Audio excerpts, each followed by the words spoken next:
मेरा नाम सादत हसन मंटो है।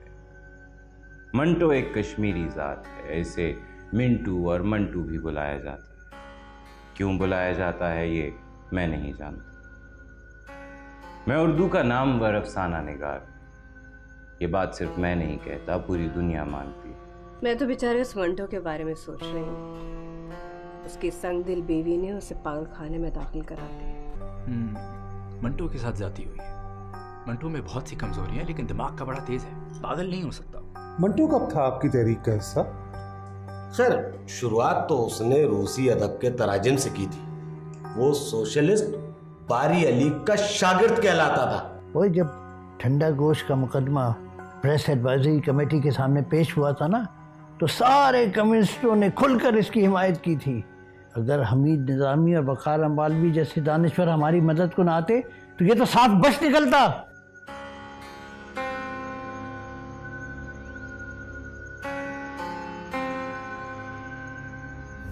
इन सबको एक एक करके लाइन में खड़ा करके डंडों से मारो, लाठियां बरसाओ इन पे। लेकिन ये नींद के इंजेक्शन और बिजली के झटके इनके रोग का इलाज नहीं है।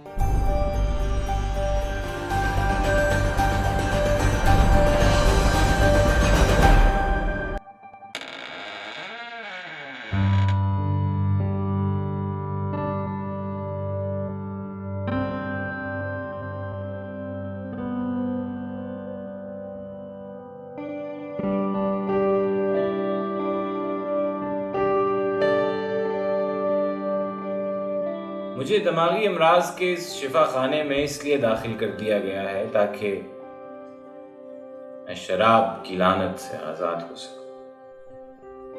मेरे खानदान वाले और मेरे दूसरे खैर खा कहते हैं कि कसरत शराब नोशी की वजह से मेरा दिमागी तवाज़ुन बिगड़ रहा है और मेरे जिगर का सत्यानाश हो रहा है। कोई नहीं जानता, जानना ही नहीं चाहता कि मैं क्यों अपनी जान में दुश्मन।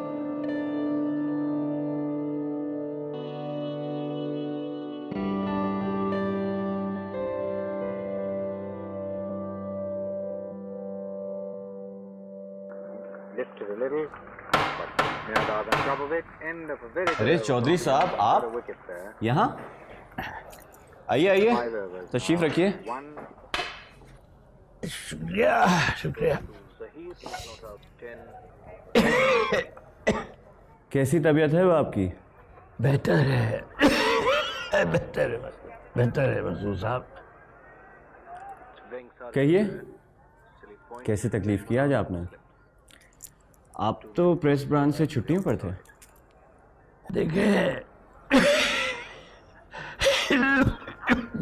देखिए मसूद साहब, जो काम मैं यहाँ कर रहा था वो महज मेरी नौकरी नहीं थी, वो मेरा मिशन था और है। जी, हम जानते हैं कि आपका मिशन हमारे मिशन को नाकाम बनाना है। इस्मत और मंटो के फहश तहरीरें पूरे मुल्क में फैलाना, इस्मत फरोशी और जिनसी तहरीरों की तशहीर करना, तो यही है आपका मिशन। वो गंदगी से नहीं, गंदगी में धंसे इंसानों से हमदर्दी जताते हैं। लेकिन आप ये सब कहाँ समझेंगे? मैं खूब समझता हूँ। इस सस्ती शोहरत के मतलाशी अदीबों और उनकी तहरीरों को छापने वाले लोगों की चालों को खूब समझता हूँ। इन मुनाफा कमाने वालों को अच्छी तरह समझता हूँ। चौधरी साहब, ये सारी बातें अदालत के ज़ेरे बहस आ चुकी हैं और इन पर फैसले भी आ चुके हैं। अब आप क्या चाहते हैं? इनको अब आराम की ज़रूरत है।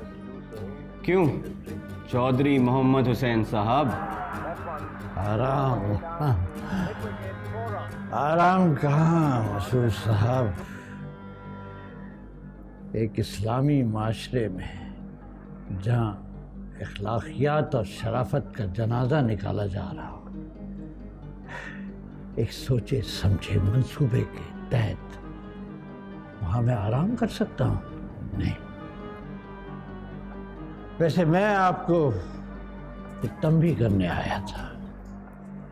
सुना है आप अपने शुमारे के खास नंबर में जो अभी निकलने वाला है, अगर आपने वो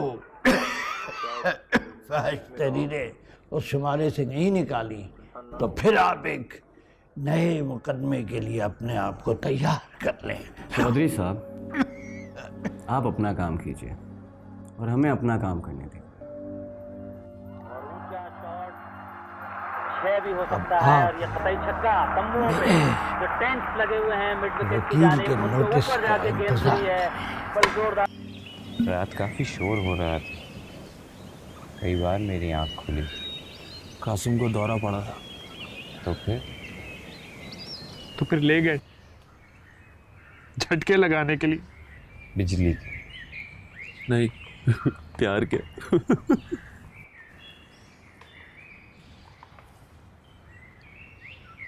ये अपना कासिम अली महाजिर है ना?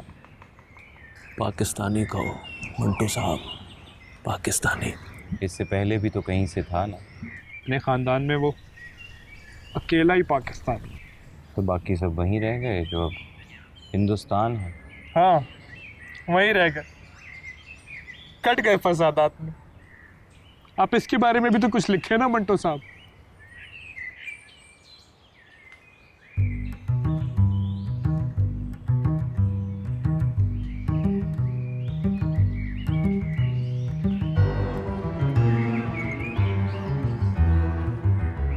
लगाते हैं ये इलेक्ट्रिक शॉक्स।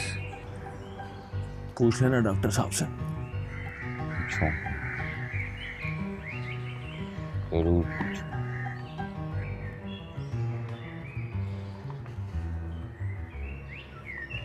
कैसे हो बशीर हुसैन?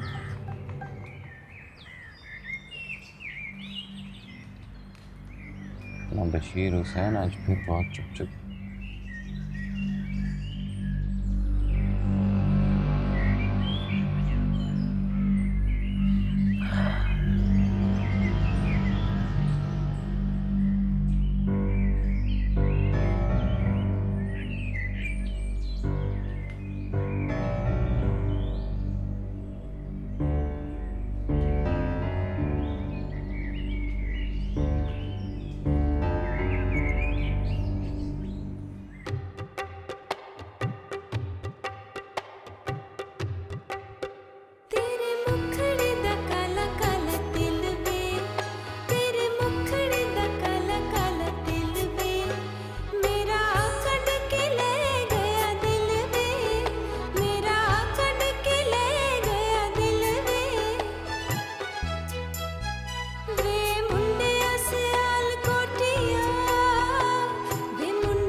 बड़ा खेल लिया मैं हूँ। वाह वाह मैडम जी, ऐसे खेल छा गई। बहुत। हाँ जी, ते फिर इस बार की लिखी है मंटो ने है। हाय मैडम जी, बहुत खुलम खुला लिखा मंटो साहब ने ताड़ी ਲਈ। लिखदे ने नूरे जहां उन दिनों फिल्म में लोगों के लिए एक फितना थी, कयामत थी, लेकिन मुझे उसकी शक्लो सूरत में ऐसी कोई चीज़ नज़र ना आई। एक फ़कत आवाज़ ही उसकी कयामत खेज थी। इतनी साफ शफाफ आवाज़, मुर्कियाँ इतनी वाजिया, खरज इतना हमवार, पंचम इतना नोकीला।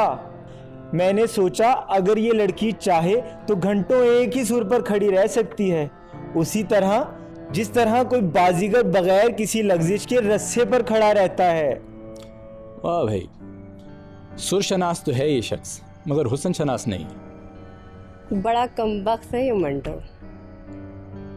किसी चीज का लिहाज नहीं रखता, सब साफ साफ कह देता है। हाय मैडम जी, आगे और भी बकवास की है। खबरदार मंटो के लिखे को बकवास का। बकवास ही सही, लेकिन प्यार है, सच्चाई है, नहीं? मैडम जी ये फूल आए। खुद चल के आए, कोई लेकर आया है? वही तो नहीं है? वही जो रोज फूल लेकर आता है मैडम जी। हाँ, जेड़ा रोज शानूर दे बाहर खलोता हुंदा है। जी जी वही वही। बैठा है? बाहर खड़े हैं मैडम जी। खड़ा रहने दे।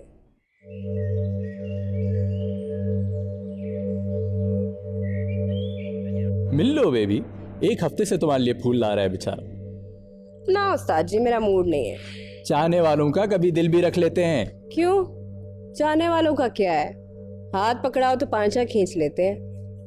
तू क्यों खलोता है? जाओ, खुद ही थक के चला जाएगा। मैडम जी मैं भी जावा हूं। तू जा, जेड़ी तेनू आग लगी है मशूक दे कोल जान दी। जा ते जान दे कैंटीन तो पता करके दसी स्कोर की है। दस देंगे।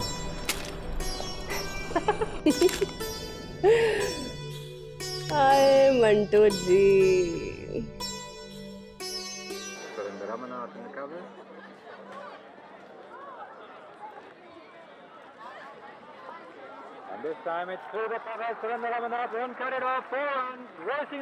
मैच पे जा रहे हैं?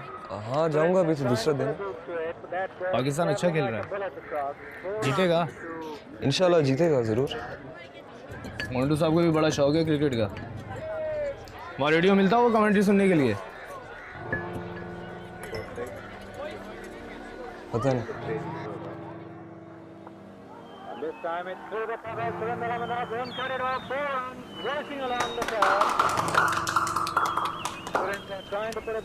इसके अंदर तो कोई भी नहीं है, फिर ये आवाज कहाँ से आ रही है? छुपा होगा अंदर कोई, अगर उसको मैच कैसे नजर आ रहा है? मंटो साहब, आपको तो जरूर पता होगा। हाँ नवाज, कोई बहुत अनहोनी बात नहीं। रेडियो तो अब ईजाद हुआ। बहुत ज़माना पहले बादशाह जमशेद के पास एक प्याला होता जिसमें उसे सारी दुनिया के मंजर और वाक़यात नज़र आते थे। उसे कहते थे जामे जम। आपके पास है जामे जम? हाँ बशीर, बिल्कुल है, वरना मैं ये सब कहानियाँ कैसे लिखता हूँ। इसीलिए तो मुझे उनके दिलों में दबी हुई, चेहरों के पीछे छुपी हुई सब बातों का पता चल जाता है। यहाँ क्या चमकटा लगा रखा है तुम लोगों ने? चलो उठो उठो, चलो डॉक्टर मुआयने का वक्त हो चुका है। उठो, चलो उठो, चलो उठो। चलने वाला तू भी उठ उठ। चलेंगे ऐसे आप भी चले चले। मंटो जी आपको डॉक्टर साहब ने अंदर बुलाया है, चलें आप भी हैं, आए।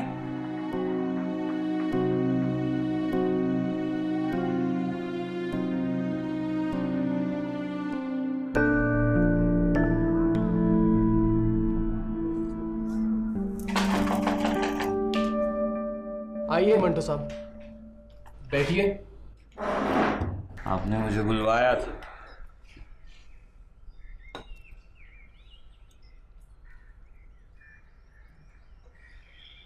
कैसा महसूस कर रहे हैं आप? पहले से बेहतर? जी। इंजेक्शन लगाओ उन्हें।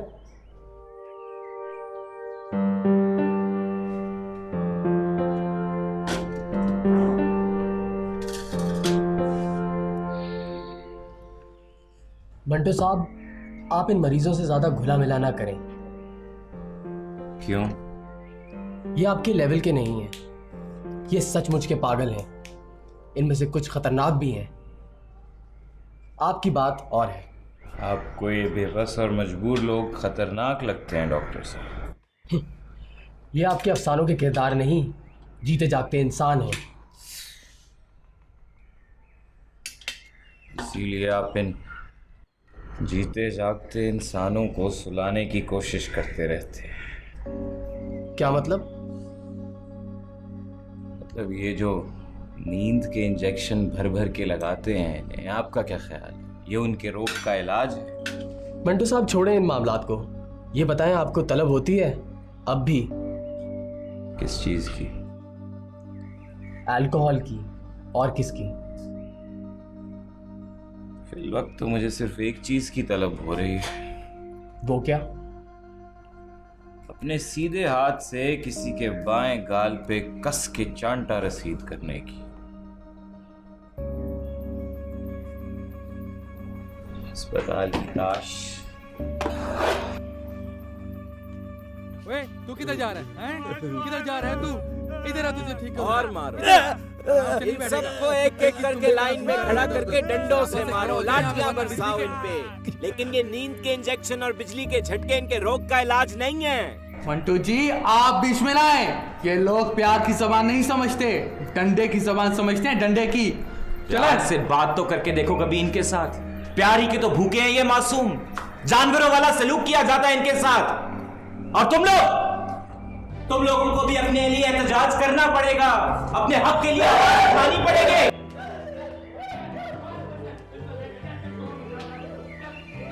ओए आसिफ,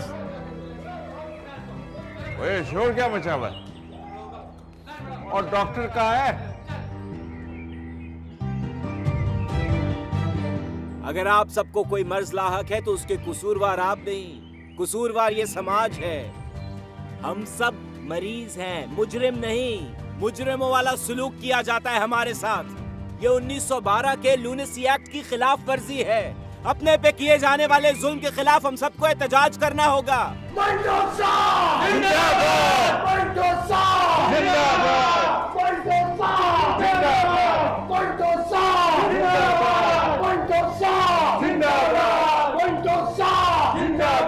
सादत हसन मंटो शुरू से ही सनसनीखेजी और जिन्स परस्ती की तरफ माइल रहा है। आज तो आने का पता नहीं था, इसलिए अब हम कल चलेंगे और बहुत सी शॉपिंग करेंगे, ठीक है?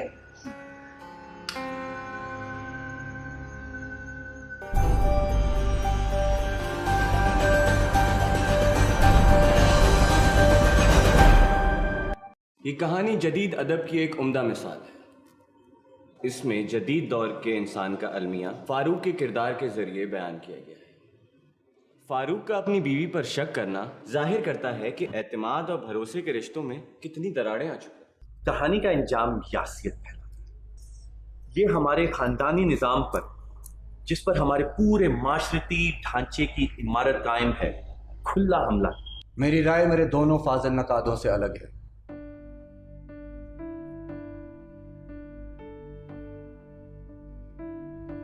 इस कहानी में कहीं पे भी माशी तजादात या इस्तेहसाली निज़ाम का कोई जिक्र नहीं मिलता। हालांकि तमाम जज्बाती और इंसानी तजादात की बुनियाद हमेशा माशी तजादात होती है।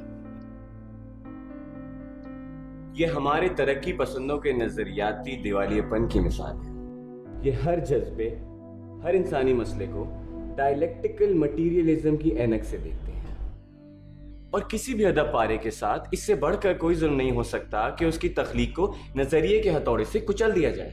साहिब सदर, हमारे फाजिल दोस्त बहुत सख्त अल्फाज इस्तेमाल कर रहे हैं। ये खुद उस जालिमाना निज़ाम के कलपुर्जे हैं जिसने हमारी गरीब आवाम को अपने इस्तेहसाली शिकंजे में कैद कर रखा है। साहिब सदर, मेरे इन कम्युनिस्ट दोस्त अनासर ने तो सादत हसन मंटो को भी रज्जत पसंद करार दे दिया है।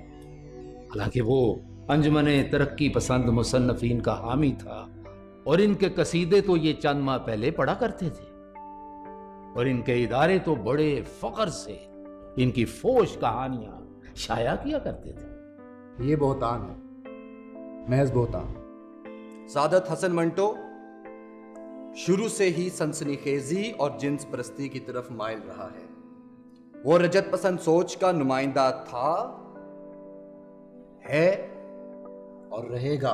तो फिर कासमी और जहीर ने उसकी तारीफों में जमीन आसमान के कुलाबे क्यों मिलाए? सवेरा के शुमारे इसका सबूत है कि वो इनका पसंदीदा अफसाना निगार था। और मोहम्मद हसन अस्करी का महबूब कौन? यही मंटो। मंटो रजत पसंद है। मंटो तरक्की पसंद है साहिब सदर। जनाब सदर, मैं अपने तमाम दोस्तों की राय से इख्तलाफ करता हूं।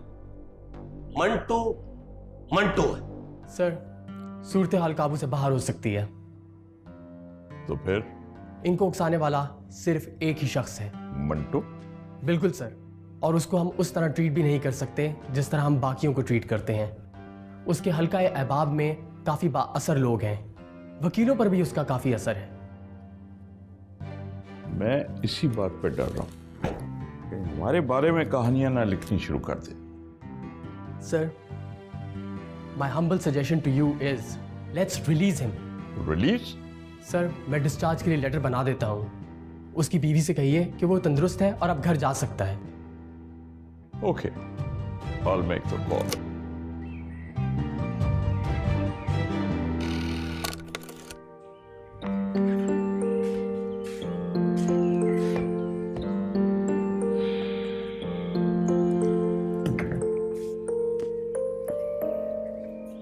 आप जा रहे हैं मंटो साहब?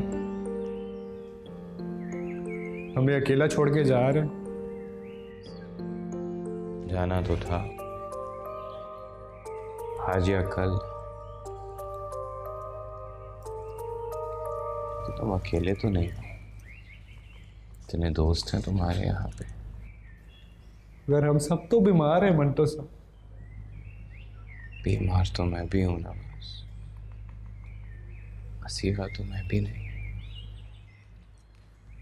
मैं तो बहुत कमजोर आदमी हूं। आप कमजोर आदमी नहीं है मंटो साहब, आप नाराज हैं।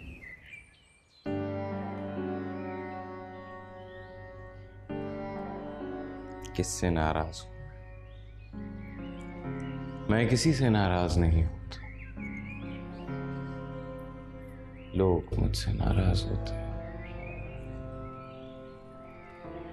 मंटो साहब बुला रहे हैं आपको, लेने आए हैं आपको। लो भाई नवाज, मेरा तो बुलावा आ गया। मेरा कुर्ता पाजामा वो सलाने में लटका दिया मैंने। कपड़े बदल के आता हूं तुम सबसे मिलने।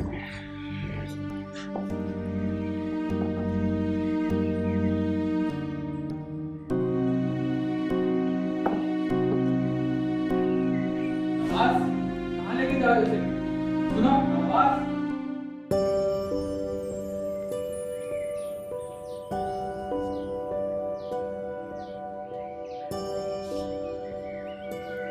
जी, वेलकम में ई भी आता है। मैंने वेलकम होम अब्बा लिखा है, आपने क्या लिखा है? मैंने लिखा है वी लव यू अब्बा। अच्छा है ना? हाँ। रुचि, तुमने क्या लिखा है? अरे वाह, तुमने तो एक हाउस बनाया है और एक ट्री बनाया है। इसमें ग्रीन कलर करो ना।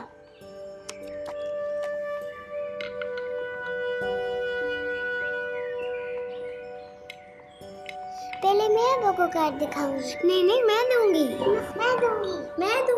अच्छा, झगड़ना बंद करो, हम तीनों मिलकर दे देंगे। अब जल्दी करो, अब्बा आ रहे होंगे।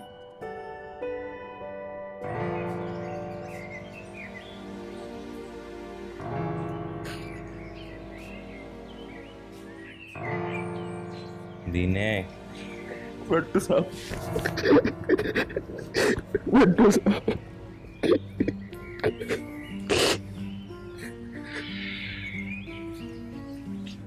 अच्छा गफूर,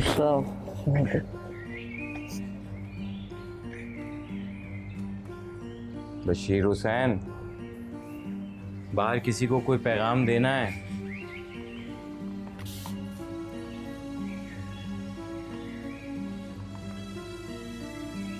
अच्छा नवाज,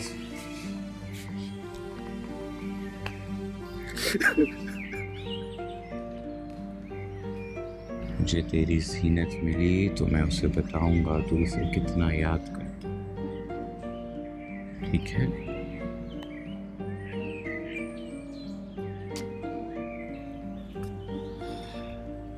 मंटो साहब, मंटो साहब।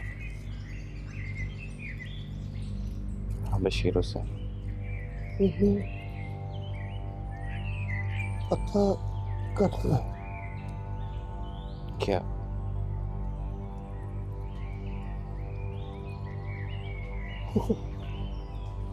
तुम्हारे सिंह का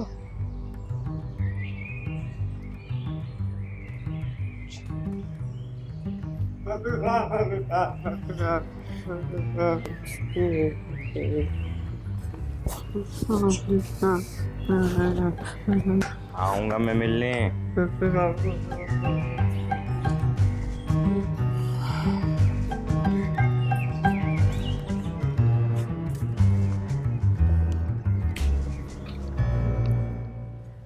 ये लीजिए एमएस साहब, ओह, मंटो का डिस्चार्ज सर्टिफिकेट। आपको मुकम्मल यकीन है कि मंटो की दिमागी हालत ठीक है? एमएस साहब, ना तो वो पागल था ना वो पागल है। इनफैक्ट उसका दिमाग बहुत तेज़ चलता है। जहाँ तक उसकी अल्कोहल एडिक्शन की बात है, वो आहिस्ता आहिस्ता जा रही है। वो एक बहुत स्ट्रॉन्ग विल्ड और इंटेलिजेंट इंसान है, ज़हीन और बाशऊर भी। अगर वो चाहे तो इस आदत से फ़ौरन जान छुड़ा सकता है। और अगर वो ना चाहे तो कोई उसे रोक नहीं सकता। I am smart. हाँ प्लीज, आप प्लीज।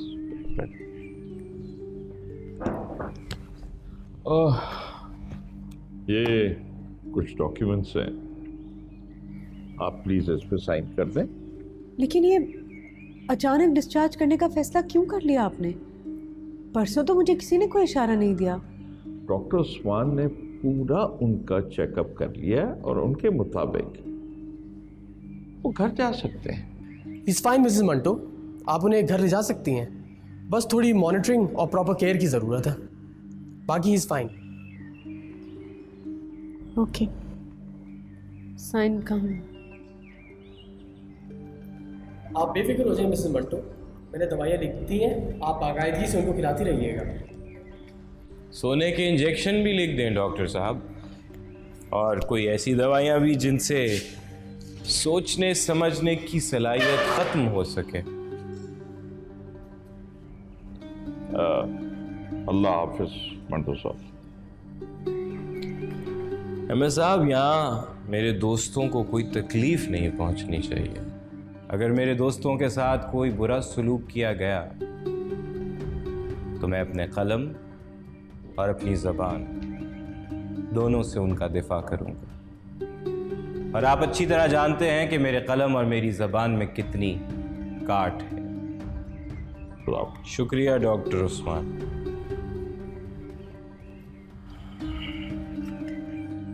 नवाज, उसका गुजारा हो जाएगा उन लोगों के साथ? क्यों नहीं होगा गुजारा? वहीं से तो आया था। आया नहीं था, भेजा गया था। अगर भेजा भी गया था अब तो चला गया ना उनके पास वापस। वो अपनी मर्जी से आया था। अपनी मर्जी से क्या है?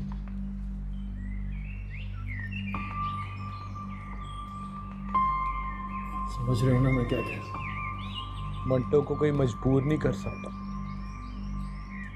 वो अपनी मर्जी का आप मालिक है। तो जरूर आएगा। हमारा ही तो है वो, यहाँ रहे या वहां रहे, उसे सिर्फ हम ही समझ सकते हैं।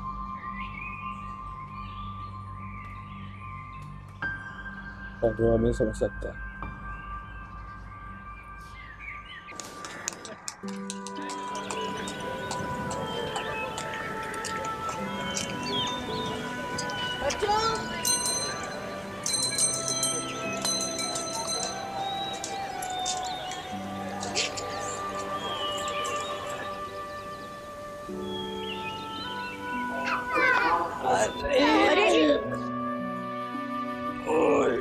कैसी है?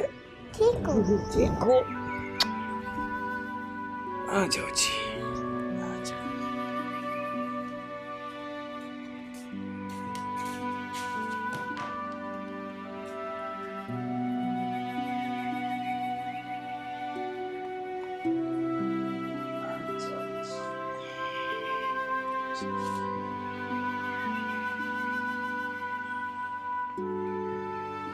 रुचि कैसी है मेरी? एक मिनट।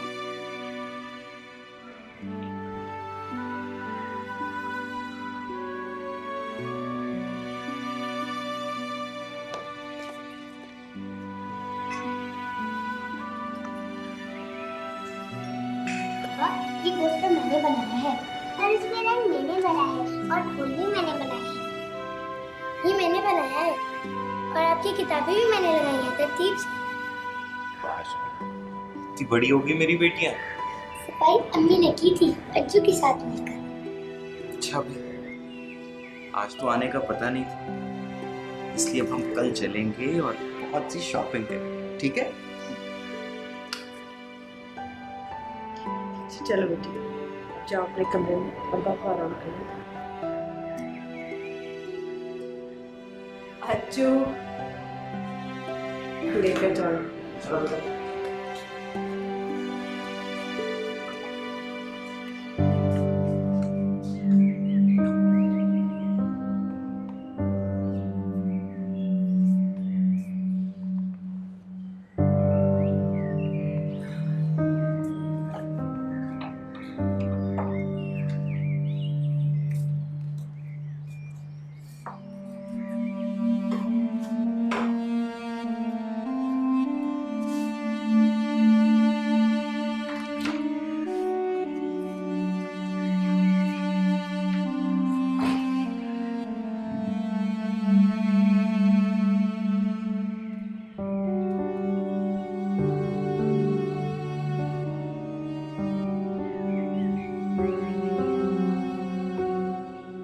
अभी तो चल से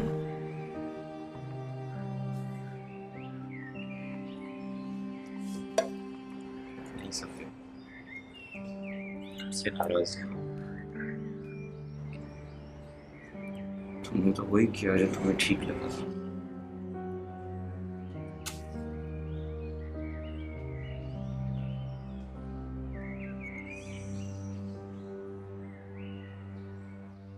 सफिया, बंबई की फसादात के बाद इतना हौलनाक तजुर्बा मुझे नहीं हुआ। हौलनाक? हाँ, हौलनाक। हम यहाँ बाहर अपनी दुनिया में रह के पागलपन की वैसी नंगी तस्वीर नहीं देख सकते जैसी वहां देख सकते हैं। चलिए शुक्र है अब तो आप वहां से निकल आए हैं। निकल तो आना, लेकिन मेरे वजूद का एक हिस्सा वही रह गया, भाभी के पास।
मंटो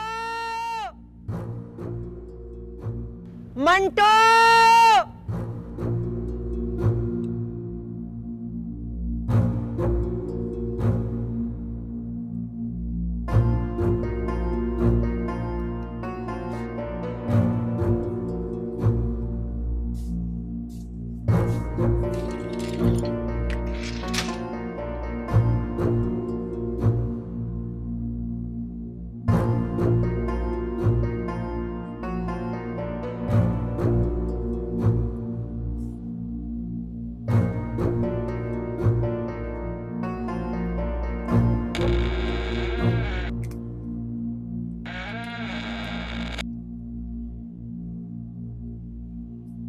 क्या कर रहे हैं साथ साहब?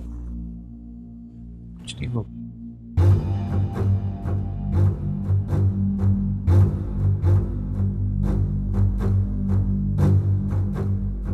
मैं छोटे पागल खाने से बड़े पागल खाने में वापस आ गया, जहां पाबंदियां और पहरे वहां से ज्यादा सख्त थे। अगर मैं पहरेदारों को डॉज करने का माहिर हो चुका था।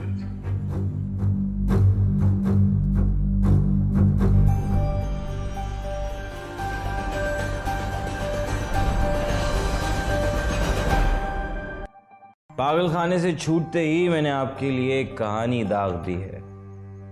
मुकदमा तो नहीं बनेगा? जी नहीं चौधरी साहब, बहुत बेजरर कहानी है। इस दफा का शुमारा बेचने के लिए आपको कोई और हथकंडे इस्तेमाल करने पड़ेंगे। ये शौकत में कौन सा वाला काफ आता है, कैंची वाला या कुत्ते वाला? कुत्ते वाला? मैंने प्रिंटिंग प्रेस के लाइसेंस की दरखास्त दी थी साहब।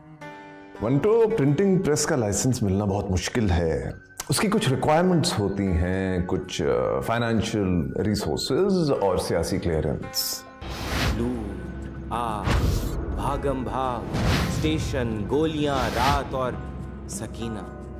मंटो साहब आजकल अखबारात में लिखते हैं, इसलिए इनके मजामीन में अफसानवी रंग आ जाता है और अफसानों में अखबारी रंग। आप अपनी ख्याली दुनिया से बाहर निकल आइए।